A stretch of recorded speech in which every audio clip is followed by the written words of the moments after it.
This is no longer the beginning of revelation when the Prophet ﷺ was intimidated or impacted by Jibreel alayhi salam by way of fear.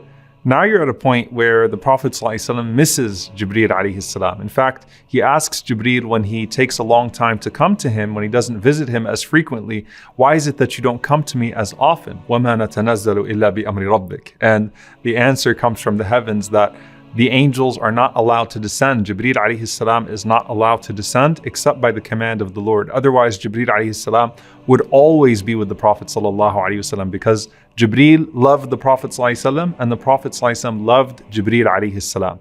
Now, if you're in Medina and you're around the Prophet sallallahu alaihi wasallam, you knew when Jibreel alayhi salam was coming to him, even outside of revelation, because of the reaction that the Prophet sallallahu alaihi wasallam would have.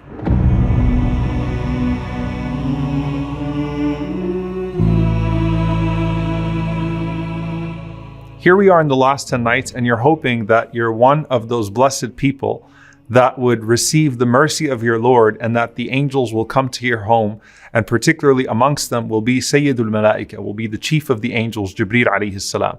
Now, the impact of that religiosity on you is to increase you in two things. قَلِيلًا مِنَ اللَّيْلِ مَا يَهْجَعُونَ وَبِالْأَسْحَارِ هُمْ يَسْتَغْفِرُونَ وَفِي أَمْوَالِهِمْ حَقٌّ مَعْلُومٌ لِلسَّائِلِ وَالْمَحْرُومِ. Right? It's supposed to increase you in praying at night, increasing in istighfar, seeking forgiveness, and increasing in charity. Now imagine the impact on the Prophet ﷺ when Jibreel alayhi salam was visiting him every single night in Ramadan. We already know what the qiyam of the Prophet ﷺ was like in the nights of Ramadan, that he would stay up all night alayhi salatu wasalam, especially in the last 10 nights. But what was the impact on the Prophet ﷺ during the day? Ibn Abbas radiallahu ta'ala anhuma, he says, كان النبي صلى الله عليه وسلم أجود الناس. He said the Prophet ﷺ was the most generous of all people. And he would become even more generous in Ramadan, حين يلقاه جبريل, when Jibreel alayhi salam would meet him, and Jibreel alayhi salam used to meet him every night in Ramadan to revise the Quran with him, sallallahu alayhi wasallam. And Ibn Abbas radiallahu ta'ala anhuma says that when that would happen, the Prophet ﷺ's generosity would become كَالرِّيحِ الْمُرْسَلَةِ, like a hurricane of generosity. So let's first start with أَجْوَدِ النَّاسِ, that the Prophet ﷺ was the most generous of people, and connect that to what we've already talked about with the Prophet ﷺ, and specifically what it means here. The Prophet ﷺ was the living example of a person who gives with their right hands in a way that their left hand doesn't even know it, right? That means that the right hand gives with such openness that the left hand can't restrain it, and the right hand gives with such sincerity that no one else sees it, and the only person who would know it is the one that's impacted by your generosity. Well, in the case of the Prophet ﷺ, everyone was impacted by his generosity, sallallahu alaihi wasallam, and he had an open hand and an open heart, and you would have thought that he can't get more generous than he already is. Anas ibn Malik radiallahu ta'ala anhu, he said that there was this man that came to the Prophet ﷺ, and he kept on asking the Prophet ﷺ, and the Prophet ﷺ kept on giving him, to the point that he went back to his people and he said, "Oh my people, embrace Islam, for this man Muhammad sallallahu alaihi wasallam gives وَلَا يَخْشَى الْفَقْرِ, and he's not afraid of poverty. The man has no fear of poverty sallallahu alaihi wasallam." And you'll see this, that the Prophet ﷺ would do this, especially with those whose hearts needed to be attracted to Islam a little bit further, the previous enemies of the Prophet ﷺ. So Safwan ibn Umayyah, for example, who the Prophet ﷺ gave 100 camels, and then another 100 camels, and then another 100 camels, until it was 300 camels in total. And you'll see that Bilal radiallahu ta'ala anhu, who suffered alongside the Prophet ﷺ, he describes these moments that when the Prophet ﷺ would get something, he would immediately try to dispose of it sallallahu alaihi wasallam in charity, to a point that sometimes Bilal radiallahu ta'ala anhu would get tired because of how often he was trying to run with the charity of the Prophet ﷺ and give it to those that the Prophet ﷺ had dictated it be given to.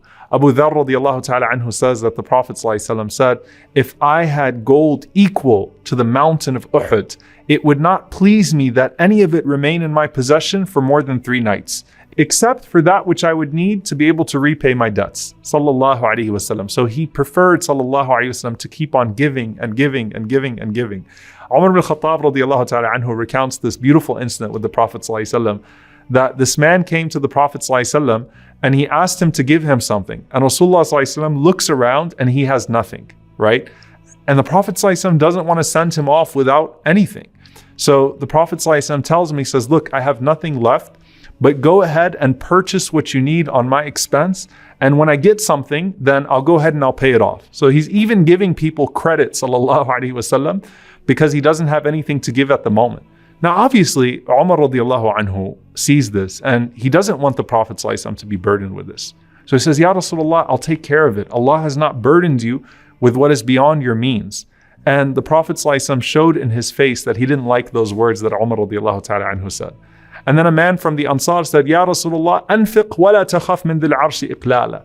O Messenger of Allah, give and do not fear from the Lord of the throne any type of poverty. So Rasulullah ﷺ smiled and he was clearly pleased with the Ansari's words over the word of Umar ibn al-Khattab radiallahu ta'ala anhu. And he said, sallallahu alayhi wasallam, bihadha umirt. This is what I was commanded to do. So you could not get more generous than the Prophet ﷺ already was. And if you saw the Prophet ﷺ in his normal behavior, then you would think it doesn't get any better than this.